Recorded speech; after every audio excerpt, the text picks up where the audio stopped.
El caso de Florence Cassés e Israel Vallarta, acusados por secuestro en 2005, involucra a dos gobiernos, el de Vicente Fox y el de Felipe Calderón. Es un caso que no solo enfrentó a los presidentes de México y de Francia, también exhibió prácticas turbias de los superpolicías que sirvieron en las administraciones del PAN, en particular de Genaro García Luna y Luis Cárdenas Palomino, puestos como ejemplo por Calderón y después detenidos por presuntos vínculos con el crimen organizado. Ahora Netflix lanzará un documental que muchos estaban esperando. Se trata del caso Cassés Vallarta, una novela criminal programada para estrenarse el 25 de agosto. En este documental se narra a detalle el montaje televisivo de su arresto y va más allá. El cómo un gobierno fue capaz de recurrir al engaño de millones con tal de vender la idea de que estaba acabando con los criminales. No deja de ser paradójico que los actores de esta trama son los mismos que años después serían señalados por proteger justamente a esos criminales. Hay mucho de terror en esta historia, sobre todo porque los involucrados, aparte de Florence Cassés e Israel Vallarta, son las autoridades federales del momento. Genaro García Luna era un hombre sumamente poderoso en el sexenio de Vicente Fox, pero se convirtió en el brazo derecho de Felipe Calderón. Sobre García Luna no había más autoridad que el presidente e incluso los militares tuvieron que hacerse a un lado hasta el punto de llegar a la confrontación. El documental está inspirado en el libro del escritor mexicano Jorge Volpi. Él mismo es productor para Netflix.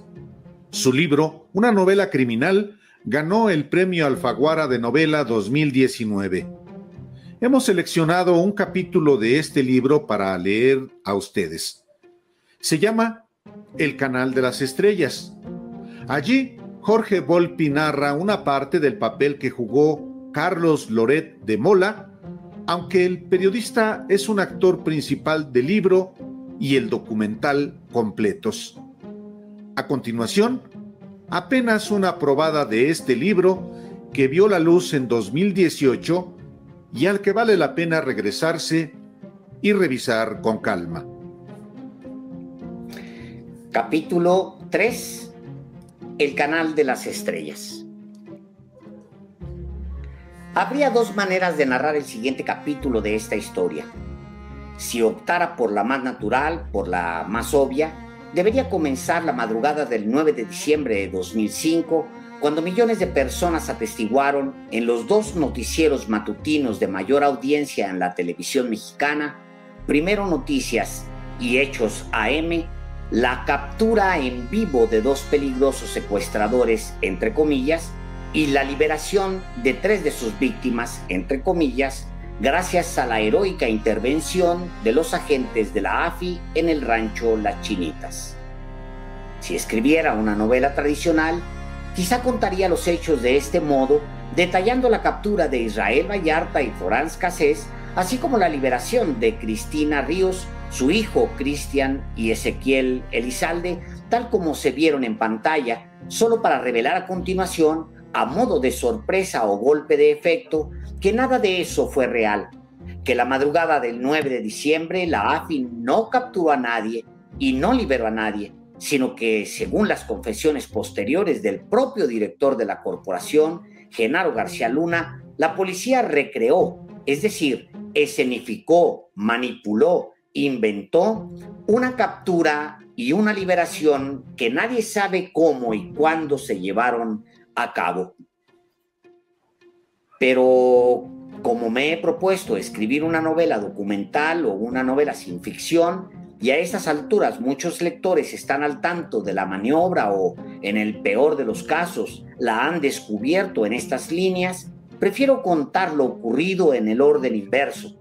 Primero, referiré los hechos que condujeron al descubrimiento del montaje o la puesta en escena y solo después intentaré reconstruir la transmisión del 9 de diciembre a fin de observarla como lo que fue, una ficción en la cual todos los participantes desempeñaron un papel previamente escrito para ellos por las autoridades.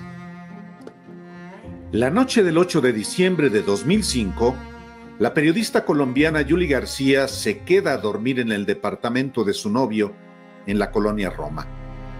Por la mañana, la pareja enciende el televisor en el canal 2 y, tan azorada como millones de espectadores, sigue desde la cama la transmisión que el conductor Carlos Loret de Mola anuncia como un duro golpe contra la industria del secuestro, la liberación en vivo de 3 víctimas y la captura de 2 secuestradores en una casa de seguridad en el sur de la Ciudad de México.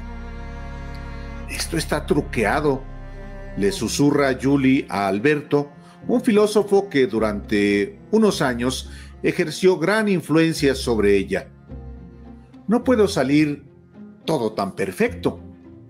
Y para justificar su desconfianza, le explica que tiene un ojo entrenado para distinguir detalles que se le suelen escapar a los demás. Nacida en Cali y educada en Neiva, Yuli estudió periodismo en la Universidad Javeriana de Bogotá hasta que ella y una amiga obtuvieron una beca para pasar un semestre de intercambio en la Universidad Iberoamericana, su correspondiente jesuita en la Ciudad de México. Cuando su amiga volvió a Colombia, Yuli solicitó una prórroga de 6 meses, al término de los cuales se quedó a vivir en su país de adopción. Apasionada de la televisión desde los 17, encontró trabajo en CNI, un proyecto independiente creado en 1995 por un grupo de periodistas críticos, y luego de que éste quedase bajo el control de TV Azteca, acompañó a una de sus fundadoras, Denise Merker, cuando en septiembre de 2005 fue contratada por Televisa. Merker creó un nuevo programa periodístico, Punto de Partida, y contrató a Yuli y a Joaquín Fuentes como reporteros de investigación. La llegada de Merker a la principal televisora del país, conocida por su conservadurismo y sus vínculos con el gobierno, supuso una novedad. Licenciada en Derecho y maestra en Ciencias Políticas, con estudios de doctorado en la Sorbona, su carrera no se parece a la de la mayor parte de sus colegas. Aguda e incisiva tanto en sus columnas en El Universal como en sus intervenciones en Radio Fórmula, aspiraba a crear un espacio en donde los reportajes de fondo conviviesen con análisis críticos de la realidad mexicana, una arriesgada apuesta para la televisión comercial. Ese 9 de diciembre de 2005, durante la reunión editorial de Punto de Partida, Yuli transmite la sensación de incomodidad que experimentó ante las imágenes de Primero Noticias, pero como todos sus colegas se muestra convencida de la culpabilidad de los detenidos, no le concede demasiada importancia al asunto. Ella, en cambio, no deja de darle vueltas a aquellas imágenes. Tras las vacaciones del fin de año, el equipo de Punto de Partida se reúne de nuevo a inicios de 2006. ¿Qué quieren hacer esta semana?, les pregunta Roberto López, el jefe de información, a sus reporteros. El asunto de esta francesa secuestradora, propone. Empieza a ver qué encuentras, accede López.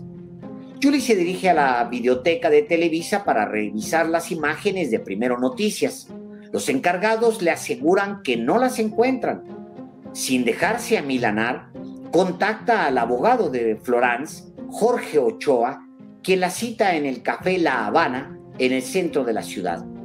Yuli se adentra entre las mesas del histórico restaurante hasta que distingue un ademán. No sé si Jorge Ochoa suda profusamente, pero así lo imaginó cuando Yuli se sienta frente a él. Tu vida corre peligro, la previene el abogado. Y la mía también. Ochoa le cuenta que tardó casi un mes en entrevistarse con Florence y le asegura que su arresto es producto de una conspiración. A cada momento se levanta a revisar el local, fingiendo ir al baño, y luego vuelve a sentarse, agitado y paranoico. No la detuvieron ese día, sino el anterior, le revela a Julie. Con eso la voy a sacar. ¿Y las imágenes de televisión?, pregunta ella sin dar crédito a sus palabras. Eso lo armaron después, le asegura Ochoa. El abogado le hace llegar a Julie una copia del parte policial para demostrar sus argumentos. En el documento dirigido al agente del Ministerio Público Fernández Medrano, por los agentes Escalona y Aburto, a los que ahora se suman otros colegas, los agentes Zabaleta y Servín, así como su jefe, el comandante Zaragoza, Julie descubre que Israel y Florence no fueron detenidos a las 6:47 en el rancho Las Chinitas, como dejaban entrever las imágenes noticiosas. Por el contrario, los agentes aseguran haber detenido a Israel en la carretera federal y afirman que el propio Israel fue quien les abrió la puerta de la propiedad, mientras que en las imágenes televisivas, esta era forzada por los miembros de la AFI en un espectacular operativo tipo SWAT. Por si fuera poco, Julie constata que la transmisión de Televisa se inició a las 6:47, es decir, 28 minutos antes de que, según el informe, los agentes de la AFI hubiesen siquiera arribado a Las Chinitas. La idea de que algo turbio se oculta en el asunto se convierte en una hipótesis obsesiva en su mente. Al referirle estos hallazgos a su jefe, Julie emplea por primera vez el término que definirá el caso. Aquí la historia es el montaje. Decidida a llegar al fondo del asunto, la reportera le llama a Florence al arraigo, la prisión preventiva donde se encuentra internada, y consigue hablar con ella unos minutos. La francesa le confirma que fue detenida el día 8, no el 9, cerca de las 10:30, e insiste en su inocencia. Julie no le cree demasiado, pero está segura de que no fue detenida en Las Chinitas. Horas más tarde vuelve a la videoteca de Televisa. La colombiana se define a sí misma como una mujer muy brava y no piensa darse por vencida. Es una falta de respeto, le reclama el responsable de los archivos. Esto no es una florería, es un medio de comunicación. Tienen que respetar el trabajo de los reporteros. Si me siguen escondiendo la grabación, quedará en su conciencia. ¿O es que encubren a la autoridad? Sus amenazas no surten efecto. Julie llama entonces a la Procuraduría General de la República y concierta una entrevista con su titular, Daniel Cabeza de Vaca. Esa tarde la reportera permanece sentada frente al monitor de su computadora, meditabunda, con la cabeza entre las manos, agobiada ante la falta de respuestas, cuando un joven del área de producción de Televisa se le acerca por la espalda y le roza el hombro. «Creo que tú estabas buscando esto», le susurra el chico, y guiñándole un ojo, le entrega un archivo profesional. Ella no le pregunta por qué la ayuda y no vuelve a hablar con él de este episodio. Un leve flirteo que cambiará la historia de Julie, de Florence y del país. La reportera introduce el cassette en el lector y se concentra en la pantalla. El video no solo contiene las imágenes transmitidas por Primero Noticias la madrugada del 9 de diciembre, sino otras, grabadas minutos antes, que no llegaron a salir al aire. En una toma abierta, la cámara enfoca el portón metálico que da acceso a Las Chinitas. Junto a la puerta se apelotona un grupo de agentes de la AFI en espera de la orden para entrar. «Todavía no, Pablo. Vamos a ir primero con una nota de deportes y luego contigo», ordena una voz que Julie identifica como la de Carlos Loret de Mola, conductor titular de Primero Noticias, dirigida al reportero sobre el terreno Pablo Reina. «No se muevan», le indica a los policías. «Vamos a meter una nota de deportes y luego seguimos nosotros». «Regresen», ordena a su vez un comandante. «Hagan fila, yo les digo cuando avancen».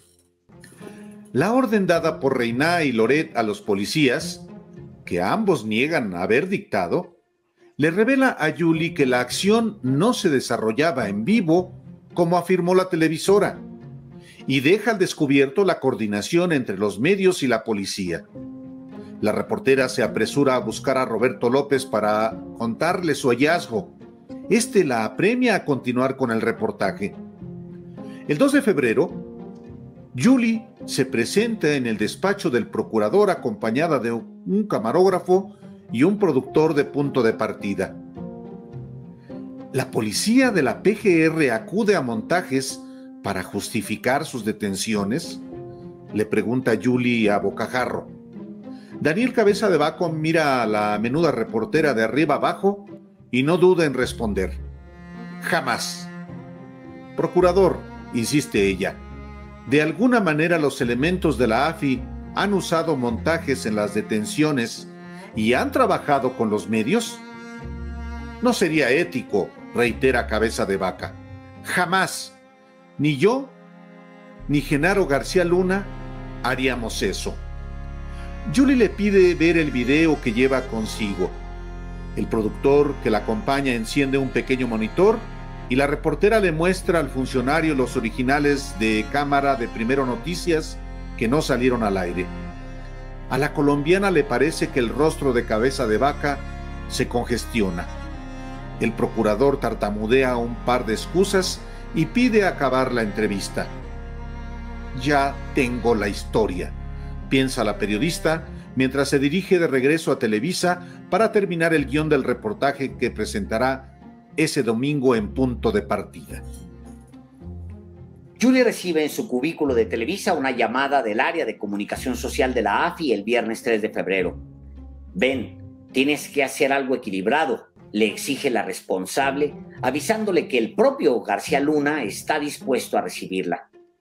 En esta ocasión, la reportera acude a la oficina del director de la AFI acompañada solo por un camarógrafo, el cual se ve obligado a esperar afuera de las oficinas mientras ella pasa a una salita de espera a donde la recibe Lisette Parra, la directora de comunicación social.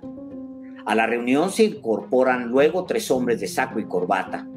Lo que estás haciendo no está bien, la encara uno de ellos. Ayudas a los delincuentes a salir de la cárcel. No lo entiendes porque eres extranjera. El secuestro es un delito muy grave en este país. Tenemos los testimonios de las víctimas. A Julie le incomoda la insistencia en su condición de extranjera. En ese momento irrumpe en la sala García Luna. Esto no le conviene ni a México ni a tu país, le reclama el director de la AFI en un tono firme y le asegura que él no tiene dudas de la culpabilidad de Florence y que ella podrá constatarlo al escuchar el testimonio de una de sus víctimas. García Luna da una indicación a sus subordinados y estos hacen entrar en la salita a un hombre joven, locuaz y desenvuelto. Solo en ese momento permiten el acceso al camarógrafo. Ezequiel Elizalde repite ante la cámara lo que ya ha dicho en otros medios, que no tiene dudas de que Israel Vallarta y Florence Cassés fueron los responsables de su secuestro.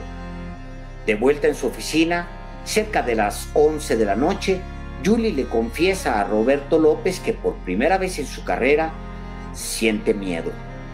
No te preocupes, procura tranquilizarla a su jefe, pero cuando salgas de aquí, hazlo acompañada.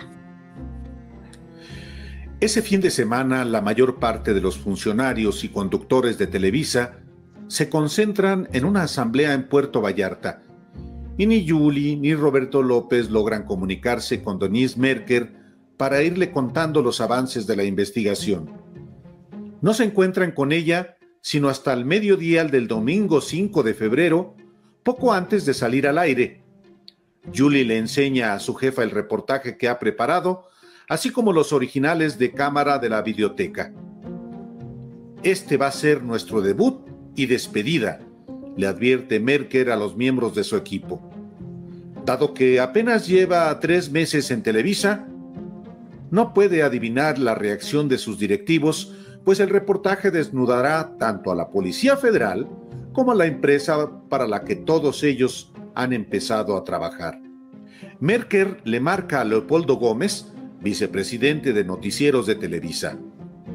Si lo que me cuentas es cierto, le asegura este, Se trata de algo muy grave. Y si lo que me preguntas es si yo autoricé algo semejante, la respuesta es no. Así que adelante con el programa. Para Denise, la respuesta significa su primera victoria en la empresa. Poco después, Carlos Loret se comunica con ella. Te aseguro que yo no sabía nada, se justifica. Dentro del sistema un tanto rígido de Televisa, los dos conductores no vuelven a comunicarse durante las siguientes semanas. En el área de comunicación social de la AFI y de la PGR, las entrevistas de Yuli con Cabeza de Vaca y García Luna suscitan auténtica preocupación. A Lisette Parra, la directora de comunicación social, le parece que la mejor manera de contrarrestarla será exigiendo que su jefe acuda a punto de partida para desmentir cualquier irregularidad en la detención de Florence. Antes de dirigirse al estudio, Merker les confirma a sus colaboradores que el programa saldrá al aire, pero les avisa que ha invitado a García Luna al estudio y le advierte a Yuli que deberá eliminar la entrevista con el procurador, pues ella nunca le informó sobre lo que iba a preguntarle. Todo lo demás se queda. Cerca de las 17 horas del domingo 5 de febrero de 2006, casi 2 meses después de la operación en Las Chinitas, Denise Merker recibe en el estudio de punto de partida a Genaro García Luna, quien acude acompañado por Jorge Rosas, fiscal titular de la unidad antisecuestro de la PGR. Enfundados en trajes oscuros y corbatas grises, los dos hombres se empeñan en demostrar la gravedad de su encargo. A lo largo de la entrevista, el director de la AFI jamás muda su semblante severo de jugador de póker. De tez blanca y cabello entrecano, el director de la Policía Federal posee un mentón cuadrado y unos ojillos incisivos que contrastan con un semblante agresivo, se diría de bulldog, y una voz morigerada. Frente a la estatua de sal representada por García Luna, Jorge Rosas, más nervioso y menos curtido, ofrece un perfil casi afable, aunque a él le corresponda, en el juego del policía bueno y el policía malo, la tarea de explicar las inconsistencias del caso. Alta, de piel muy blanca, con el cabello corto y una elegante blusa de diseño azul marino, Merker presenta a sus invitados y adelanta que presentará un reportaje de la periodista Yuli García sobre el caso de Florence, en el cual encontró evidentes contradicciones entre la versión de las autoridades y las imágenes de Primero Noticias. Aquí tengo frente a mí, por ejemplo, la declaración ministerial de los policías, afirma Merkel, luego de saludar a sus invitados, sosteniendo ante la cámara una copia del informe policial. El parte de los policías, corrige García Luna. La acusada dice que fue detenida un día antes en otro lugar, en otras circunstancias de cómo fue presentada, revira la conductora. Pero la pregunta es si hay una utilización política del momento en que ustedes dan a conocer los resultados de la investigación. García Luna niega esa posibilidad y sostiene que ni la PGR ni la AFI responden a motivos políticos. Enredándose en los términos, ese parte es el parte de un policía que rinde su parte, insiste en que para la corporación las víctimas son lo primero. Si usted observa el parte de la policía, refiere que se detiene a la persona señalada en un secuestro anterior con una parte que existía ya previo. Este individuo es el que sale del domicilio, se le detiene, iba en compañía de la francesa y portaba un arma en el vehículo. Merkel regresa a Florence.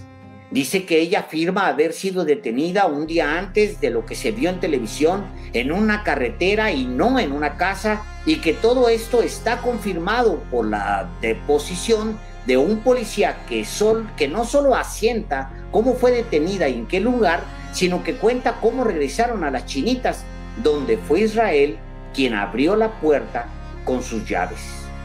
No hay ningún operativo espectacular donde entren rompiendo, Ni mucho menos, sostiene la conductora. Son 3 víctimas, se defiende el director de la AFI. Un menor de 11 años, una señora y un joven. Esa casa, cuando se identifica la casa de seguridad con las referencias del secuestrador, la unidad que está de vigilancia, por la premura del hecho y con un menor en cautiverio, a petición del señor fiscal, ingresa al domicilio, se libera a las víctimas, llegan los medios posterior al hecho. Es entonces, al verse contra las cuerdas, cuando García Luna realiza una afirmación que transformará drásticamente el curso de la investigación y de esta historia. Me resulta difícil discernir si se trata de una explicación que el director de la AFI ha tramado desde antes o si improvisa en ese momento. Sus colegas de los medios nos piden mostrarles cómo fue la intervención al domicilio, afirma. Lo que está en el video es a petición de los periodistas. Nos piden cómo fue la entrada al domicilio para poder liberar a la víctima. En cadena nacional, el director de la Policía Federal confiesa que la detención de Israel y Florence, tal como se vio en los 2 noticieros matutinos de mayor audiencia del país, fue una recreación a petición de esos mismos medios. Detengámonos en el sentido de su confesión.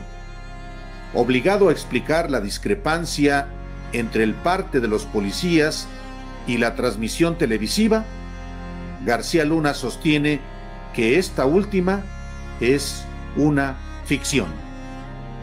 Las consecuencias de esta frase serán innumerables, pero al calor de la conversación, ni Merker ni acaso el propio García Luna alcanzan a entrever su relevancia. Forzada a continuar con la entrevista, la conductora se concentra en otra de las irregularidades del caso. ¿Pero fue el mismo día?, le pregunta a su invitado. Claro, tartamudea este. Merker invita al público a ver el reportaje de Yuli García, el cual contiene declaraciones de Florence, fragmentos del operativo transmitido el 9 de diciembre y su entrevista con Ezequiel Elizalde, quien aparece de espaldas para no ser reconocido, así como declaraciones de Cristina Ríos y el propio García Luna. Al regreso de una pausa comercial, la conductora prosigue con el interrogatorio. Enumera otros casos en los cuales la autoridad tardó en presentar a los acusados ante el Ministerio Público y pregunta: en esta búsqueda de reconocimiento, ¿no incurren en estas cosas, por ejemplo, en dejar pasar un día o 2 para presentar al acusado? Es una pregunta muy necesaria. Es un rumor a voces que, bajo las órdenes de García Luna, la Policía Federal suele resguardar a los criminales por horas o días antes de ponerlos a disposición de la autoridad ministerial. Rosas afirma que jamás ocurre así y trata de justificar la actuación de la PGR. Hay criterios ajenos a los de la investigación para dar a conocer a los delincuentes, para anunciarlo, para mostrar los operativos, reitera Merker. No, ninguno, Denise, sostiene García Luna, quien insiste en que había 9 denuncias previas contra Israel. ¿Y la diferencia de un día a qué se debe?, insiste. No hay ninguna diferencia. Fue el mismo día la detención. Probablemente a lo que se refiere la ciudadana francesa es que se le detiene en la carretera y efectivamente la casa está a pie de carretera. Ella refiere que se le detiene y se le pone a disposición del Ministerio Público y se le arraiga. Los tiempos que están en el parte policial son exactos. Se le detiene la madrugada del día 9. El 8, corrige Denise. Sí, el 8, trastabilla García Luna en un lapsus que tal vez le hace decir la verdad. Ahí está el parte de la policía. ¿Entonces no hay espacio de tiempo? No hay un espacio de tiempo, reitera García Luna. En ningún caso, insiste Denise, en ningún caso. García Luna y Rosas abordan otro caso de secuestro y justifican una vez más los éxitos recientes que han tenido en el combate al crimen organizado. Merkel les pregunta entonces su opinión sobre la propuesta de concederle autonomía al Ministerio Público cuando una voz del área de producción le anuncia por el chícharo, el audífono que los conductores llevan cuando están al aire, que Florence se encuentra en línea. Ella no puede creerlo. A ver, ¿a quién tenemos?, le pregunta a su equipo. Julie le confirma que la llamada es auténtica.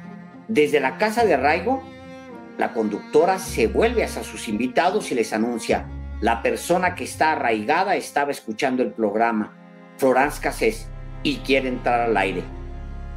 Los dos hombres lucen desencajados, especialmente Rosas. García Luna se escuda dando un sorbo a su café. Dígame, adelante, Florence, le indica Denise. Adelante, repite la francesa. Todo el estudio está ya en risas que casi contagian a García Luna. Uno de los chistes privados del equipo de punto de partida será repetir ese adelante con acento francés. ¿Tiene algo que decir?, le pregunta Denise. Sí, fui detenida el 8 de diciembre en la carretera y me secuestraron en una camioneta. No fui arraigada el 9, eso es falso, explica Florence Cassés desde el centro de arraigos y dirigiéndose a García Luna añade: perdóneme, señor, eso es falso que está diciendo eso. A mí me detuvieron el 8 de diciembre a las 11 de la mañana. Estaba yo en un coche, me detuvieron, me pusieron adentro de una camioneta y me guardaron en esa camioneta todo el día del 8. El 9 en la mañana, a las 5 de la mañana me echaron a la fuerza me pegaron y a la fuerza me pusieron en esta cabañita dentro del rancho. En cuanto concluye esta frase, Florence se ve rodeada por una docena de internos y las autoridades del arraigo la obligan a colgar. El director la manda a llamar de inmediato. Bravo, la felicita. Tú sí que tienes huevos. Y en vez de castigarla, se limita a decirle que a partir de ese momento los dos van a tener serios problemas. Ocurre lo contrario. Por primera vez sus compañeros de encierro empiezan a respetarla. Uno de los custodios le envía un chocolate por medio de otro interno y un capo del narco le manda un mensaje de felicitación. Entretanto, García Luna se esfuerza por disimular su descontento. Viendo su gesto adusto en la pantalla, me cuesta discernir lo que piensa, si su furia se dirige hacia Florence o hacia quienes no lograron impedir que ella lo humillase en vivo frente a millones de televidentes. Con su formación francesa a cuestas, pasó 8 años en ese país, Merkel aún se asombra ante el arrojo de Florence. Ningún mexicano se atrevería a usar ese lenguaje frente a la autoridad, me dice. Nosotros hemos interiorizado el miedo a la autoridad y la arbitrariedad del poder. Una francesa como Florence, en cambio, ejerce el droit parole, esto es, el derecho a hablar y a decir su verdad frente a una autoridad que miente con descaro.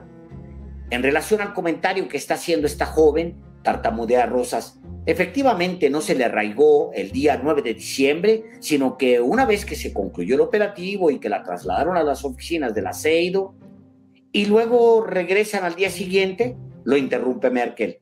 Esas son todas actuaciones que se realizaron, trastabilla Rosas. García Luna interrumpe. Todas el día 9, afirma contundente. Pero ella dice que fue el 8 a las 11 de la mañana, aclara la periodista. 9, 10, 11 de diciembre, balbucea Rosas. Pues obviamente aquí hay algo irresoluble, una contradicción, pero no es el lugar para decirlo, concluye Merkel.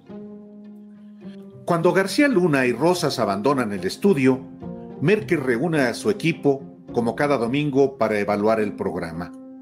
Mi reportaje salió desfasado, se queja Julie con el productor. No se peleen, tercia Merkel. Ha sido un éxito. Lo único que lamento es no haber grabado esas imágenes, afirma Julie 11 años después. No tengo dudas de que la voz que aparecía allí era la de Carlos Loret. Nosotros pensábamos que el otro debía haber sabido del montaje era Amador Narcia, responsable de Información Nacional de Noticieros Televisa. Lo que nadie avisora aquella tarde es que García Luna en realidad ha ganado la partida. Para ocultar una mentira, la detención en vivo de 2 secuestradores y la liberación de 3 víctimas, el director de la AFI añadió una segunda mentira, más poderosa, elástica y resistente que la primera: que la captura de los criminales y la puesta en libertad de los secuestrados ocurrió ese mismo día, solo que unas horas antes de que empezara la transmisión.